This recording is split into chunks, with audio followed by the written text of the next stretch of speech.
De Jésus-Christ selon Saint Luc. Comme s'accomplissait le temps où il allait être enlevé au ciel, Jésus, le visage déterminé, prit la route vers Jérusalem. Il envoya en avant de lui de messagers. Ceux-ci se mirent en route et entrèrent dans un village de Samaritains pour préparer sa venue.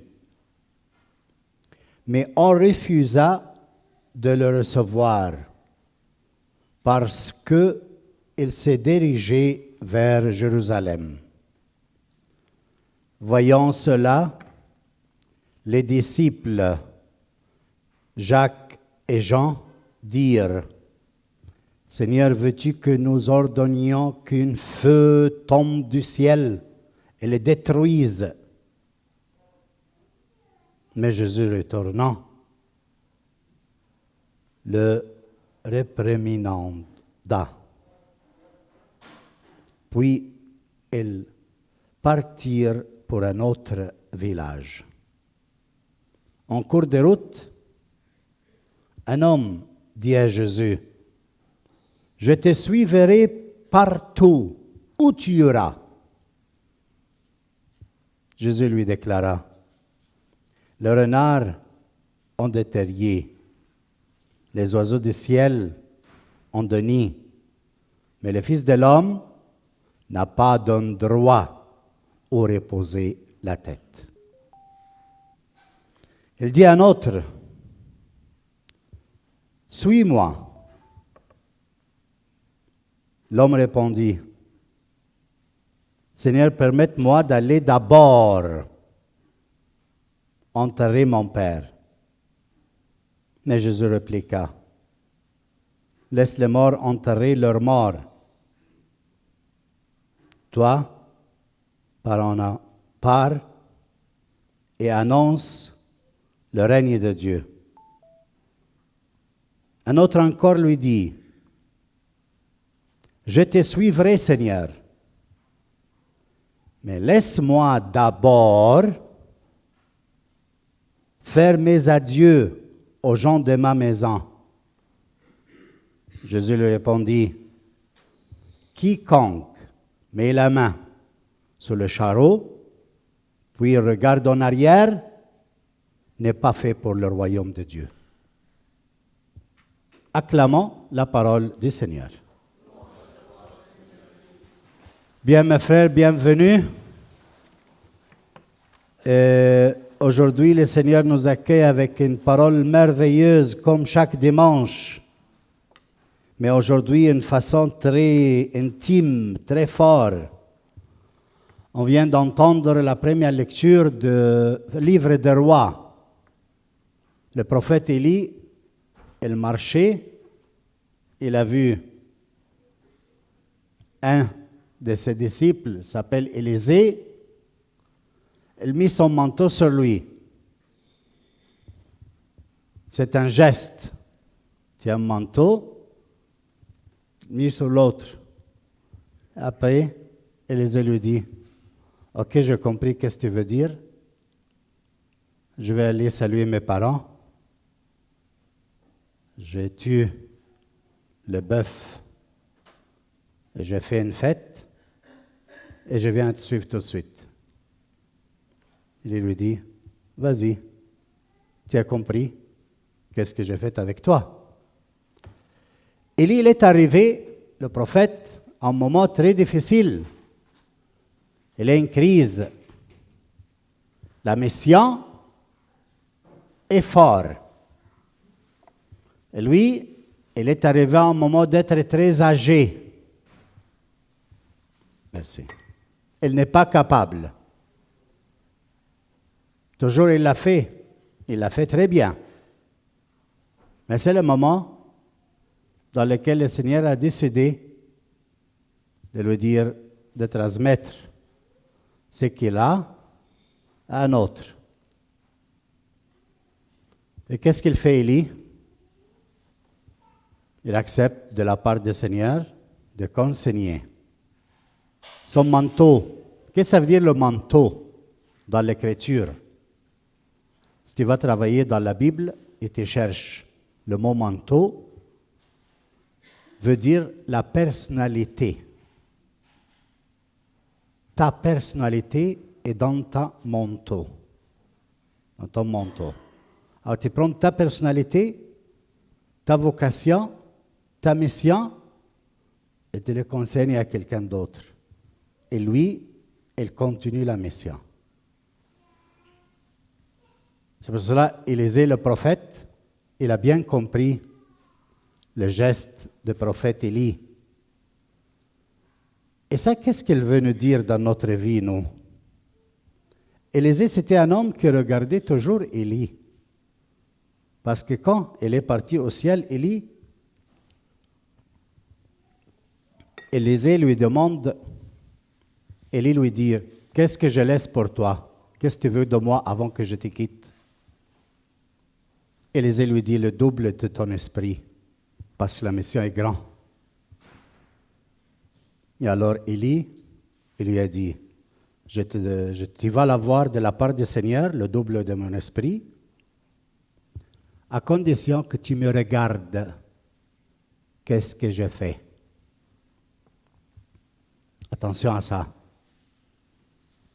Et c'est pour cela qu'Élisée a continué à faire la mission.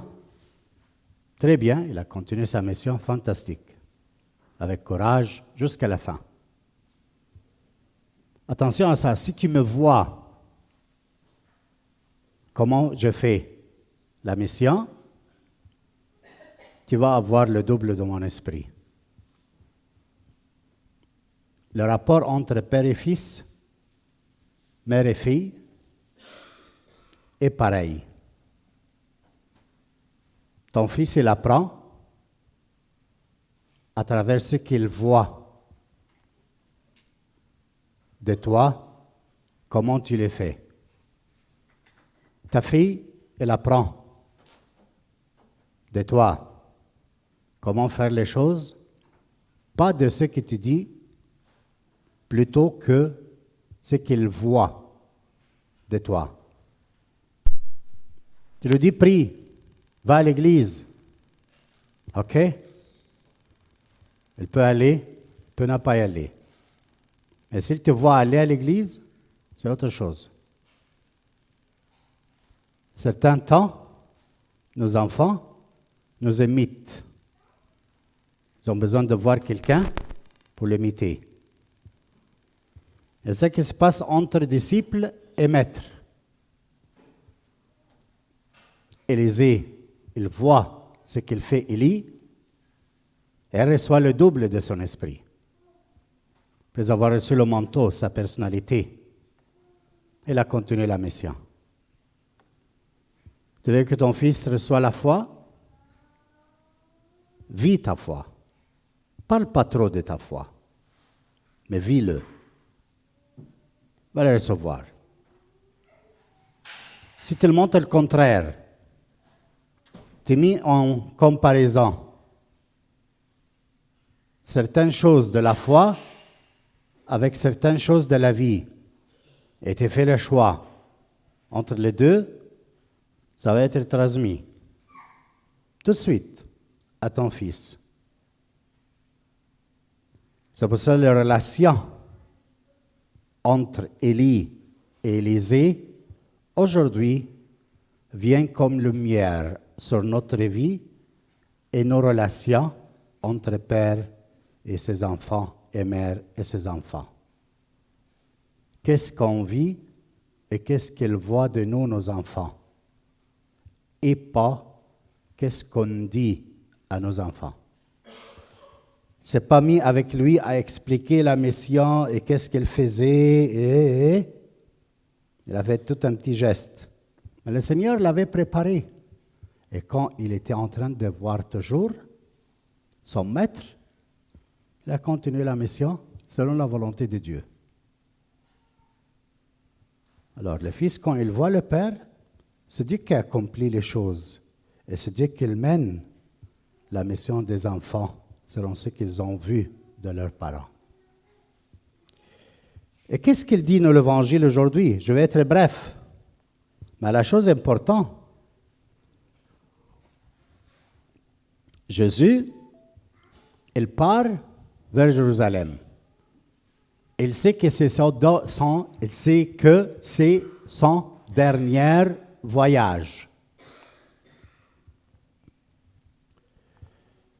Il savait qu'est-ce qu'il attendait.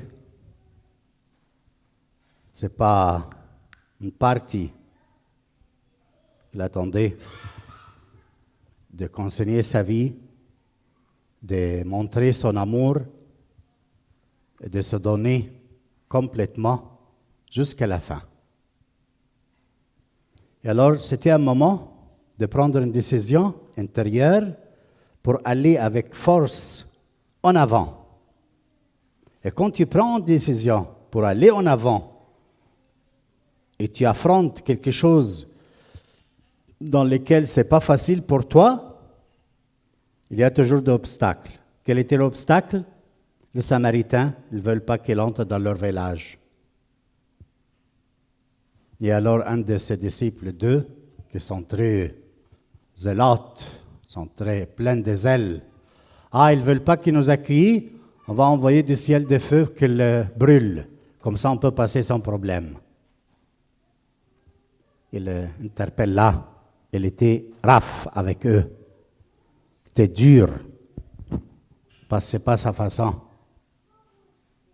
On ne brûle pas le monde qui ne nous accueille pas. On l'accepte, change de chemin. Il n'y a pas de discussion. Il n'y a pas de traitement. Et Jésus, en allant vers Jérusalem, il dit à Luc qu'il a rencontré 3 jeunes, avec beaucoup d'autres. Le premier, il fait l'initiative. Moi, je vais te suivre. Le dernier aussi, il fait l'initiative. Moi, je vais te suivre. Le deuxième, Jésus lui dit, suis-moi. Le problème, c'est quoi? C'est dans les 2 derniers, il répond à Jésus, laisse-moi d'abord, c'est pas d'abord, laisse-moi en premier aller ensevelir mon Père. Laisse-moi en premier faire quoi? Dire bye-bye à mes parents et aux gens de ma maison. Et Jésus, il était raf. Mais ils ont demandé qu'ils se préparent à le suivre, ils veulent le suivre, ils ont en volonté de le suivre. Ils sont fous de ça. Jésus est un homme décisif, il a pris une décision pour sa vie. Alors celui qui veut le suivre pour faire la même destination, il lui dit, regarde la réponse. Lui, il dit, laisse-moi en premier. Alors, qu'est-ce qu'il a mis en premier? Aller ensevelir ses parents. Aller dire à papa et maman, bye, en premier. Et Jésus l'a refusé. Pourquoi? Parce que si tu mets quelque chose en premier devant lui, tu ne peux pas servir au royaume de Dieu. Tu ne peux pas. Si en premier vient le travail, si en premier vient l'affectivité, si en premier vient l'habitude, est-ce qu'il ensevelir quelqu'un qui est mort et méchant? Non, c'est très bon. Mais Jésus, il veut qu'il soit en premier, lui et sa mission. Et si on met la mission de Jésus après autre chose, on ne peut pas servir au royaume de Dieu. On peut faire autre chose que suivre Jésus. C'est pour ça que Jésus lui dit, non, tu ne me sers pas. L'homme répondit, Seigneur, permette-moi d'aller d'abord en premier, enterrer mon Père. Mais Jésus répliqua, laisse les morts enterrer leurs morts. Toi, pars maintenant et annonce le règne de Dieu. Encourage, la question c'est, en premier dans ma vie, dans ta vie, qui vient? L'estime des autres pour avoir un certain prestige et faire toujours d'invitations et faire des choses pour que le monde me voie en certaine je ne sais pas quoi. Est-ce qu'en premier vient ta vie le travail, l'argent? Qu'est-ce qu'il y a en premier dans ta vie? Alors attention, si tu penses de suivre Jésus, il y a quelque chose en premier dans ta vie, ça ne va pas. Ça ne sert pas. Jésus est très décisif, très radical. Est-ce que c'est méchant en sévérir? Est-ce que c'est méchant dire bye-bye à mamie et papi? Non. Mais s'il vient en premier, ça ne va pas. Les relations sociales et les choses viennent en premier, ça ne va pas. Le Seigneur veut qu'elle soit à la première place dans ta vie, pour servir la même raison que lui, il est venu pour vivre, se donner complètement. Si on met quelque chose en premier, on ne peut pas adhérer 100% à Jésus-Christ. Il y a toujours quelque chose en premier. Encourage, aujourd'hui on célèbre cette messe, cette Eucharistie, dans laquelle le Seigneur nous invite à le recevoir pour qu'il soit lui en premier dans notre vie. Amen.